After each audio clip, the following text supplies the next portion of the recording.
Today I am foraging for a few different things. I am going to be looking for nettles. It is really the wrong season to be foraging for nettles. You usually look for them in the spring when they're fresh and young, but I've heard in one of the Facebook groups that I'm a part of that there are fresh nettles growing along a walkway in the city that I live, so I'm going to go look for those because I want to make nettle tincture. Nettles are basically a superfood. Most people know them as a weed, but I recently spoke with Grassroots Remedies, which is like a collection of really expert herbalists, and they were telling me the benefits of consuming nettles regularly, and it's pretty incredible. They're really high in iron and calcium, so I'm gonna look for some nettles to make a tincture with. I prefer to use fresh nettles, but if I can't find any that I'm comfortable foraging, I have some organic dry nettles at home, which I'll use instead. I'm going to make sure not to forage them too close to the walkway because usually the walkways are sprayed with pesticides, so definitely want to avoid that. And I'm also going to look for materials to make Christmas wreaths with. I want to make a few wreaths for our home using foraged materials like greenery and berries and stuff like that. So I'm going to see what I can find and take you along with me.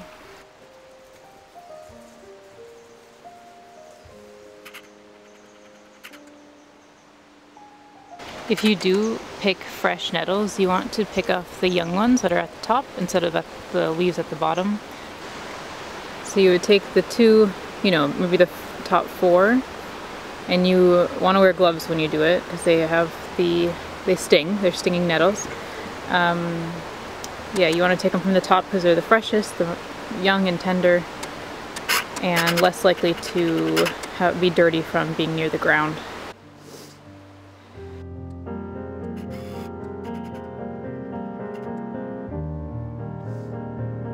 I'm looking into private property. This is somebody's private area that I'm not able to access.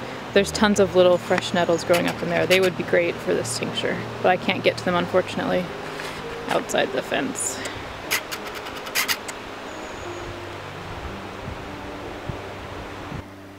There's such a nice light on the trees at the moment. It's really gorgeous.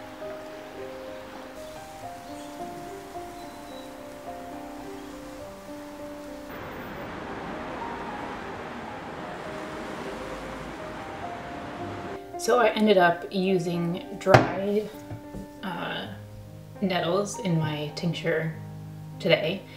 And the reason for that is because when I was foraging, I was a little bit concerned with the soil quality that I was foraging these nettles from. Nettles are really good at cleaning soil. So what that means is that when they grow, they kind of pull out, they uptake some of the contaminants in soil, which is great for soil quality, but obviously we're using the nettles to make a tincture to support our health.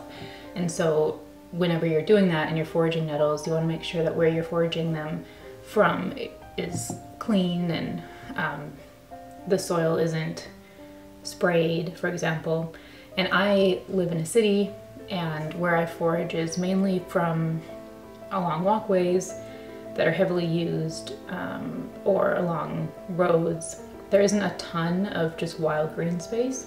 And so I was a little bit concerned that maybe those areas had been sprayed with pesticides, and there's also a lot of dog traffic, which I'm less worried about because we get a lot of rain here, but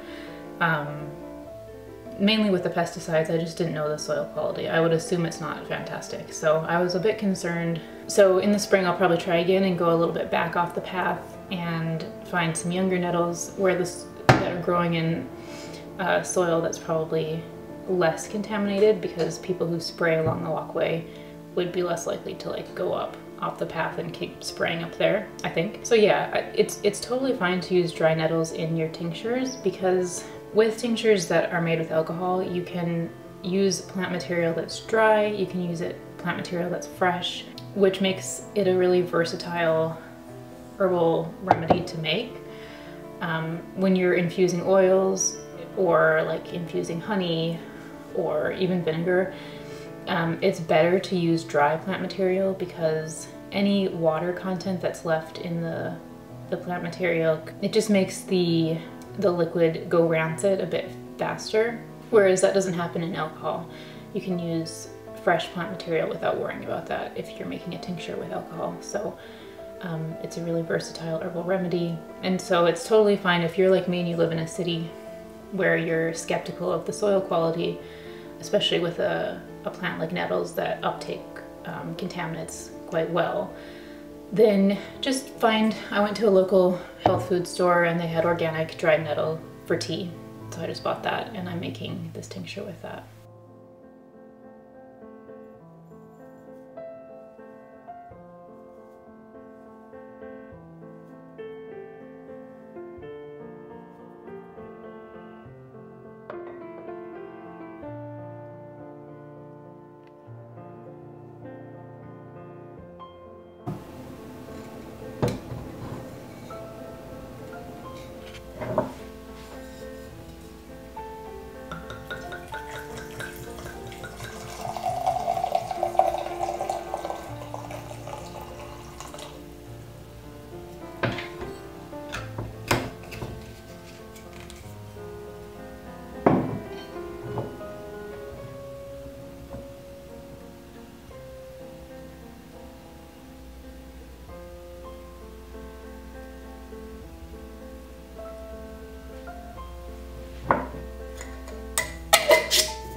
So normally you would leave this tincture in like I did, put a lid on really tightly and set it in a cool, dark place for about a month or 6 weeks. And then you just strain it off and bottle it however you would like. I use amber glass bottles with a dropper because amber glass helps the tincture maintain its beneficial properties, and the dropper is helpful because it's a good dosage measurement. But for demonstration purposes, I'm gonna strain this off and bottle it just so you know what it looks like, and then I'm gonna put it all back in this glass jar and let it brew for the proper amount of time.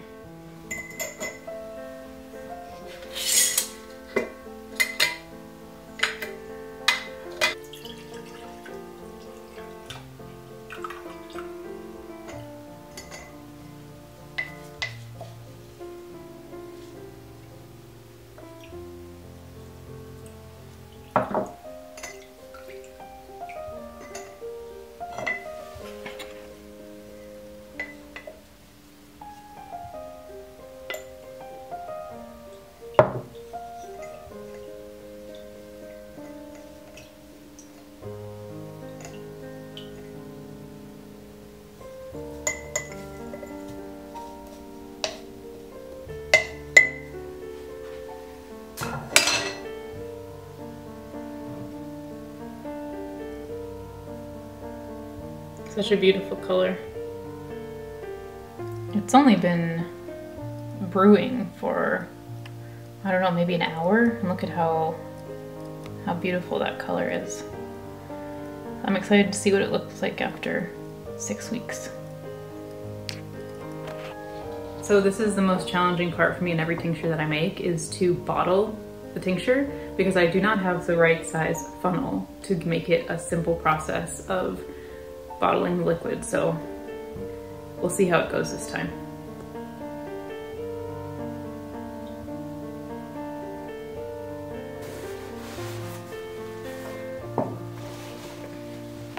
Bottling it went better than it has in the past.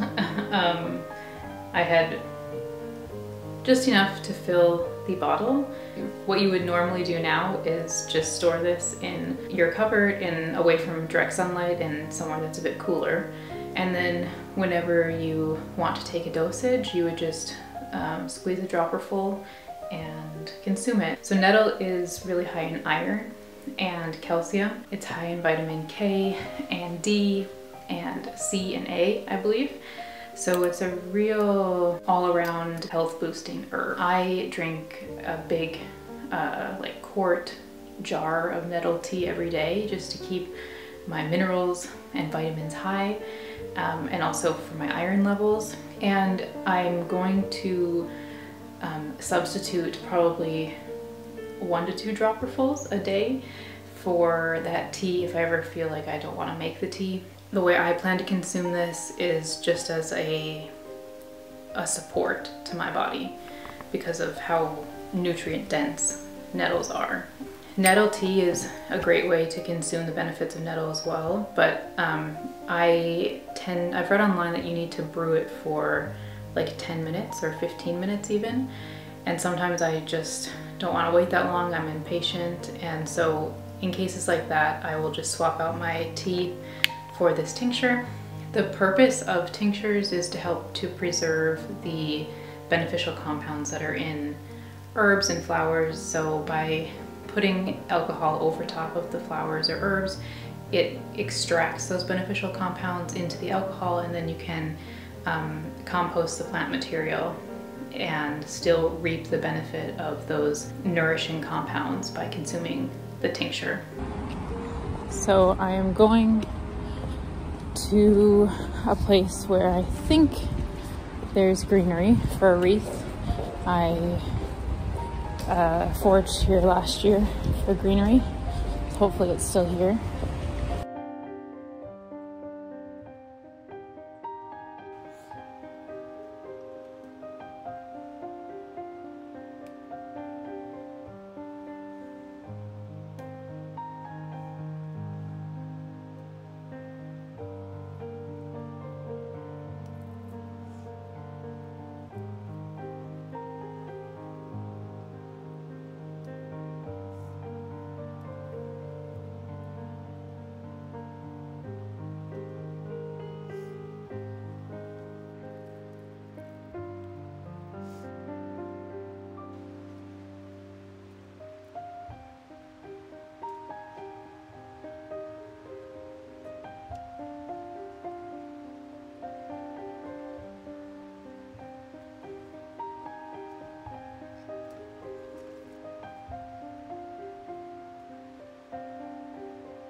I don't know if you can hear me over the river behind me, but I just think this is so cool. It's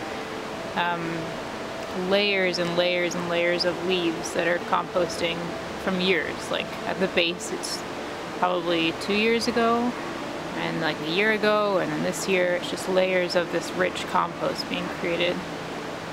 It's really cool.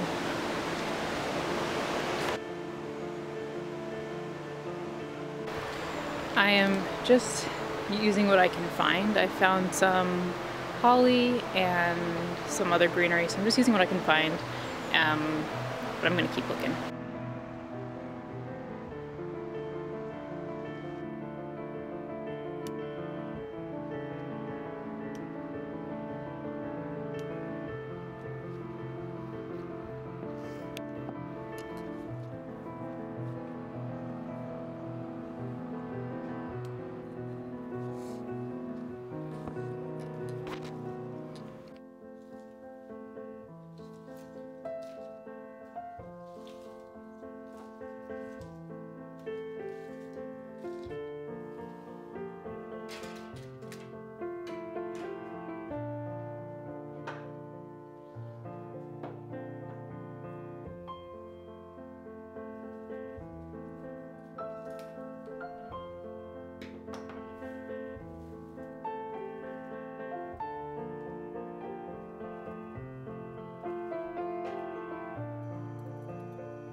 So I hope you enjoyed following along today. I am really getting into herbal remedies, and so if you have any that you like to have on hand, that you like to make, that are simple to make, please make sure to share them in the comments below, because I'd love to expand my repertoire in making these sort of remedies. If you are like me and just getting started in herbal remedies, I know it can feel like quite overwhelming because, you know, that's how I felt and still feel. There just seems to be a lot to learn. But together with Grassroots Remedies, we've put together a free pamphlet with 10 super simple herbal remedies that are great for this time of year when it's a bit cooler, to help stave off colds and flus. So if that is of interest to you, I'll put a link in the description where you can download that free pamphlet. It's just a helpful guide to getting started in herbal medicine if that's of interest to you. But until next time, thank you for stopping by, and I will speak to you in the next Documenting Simple Living video.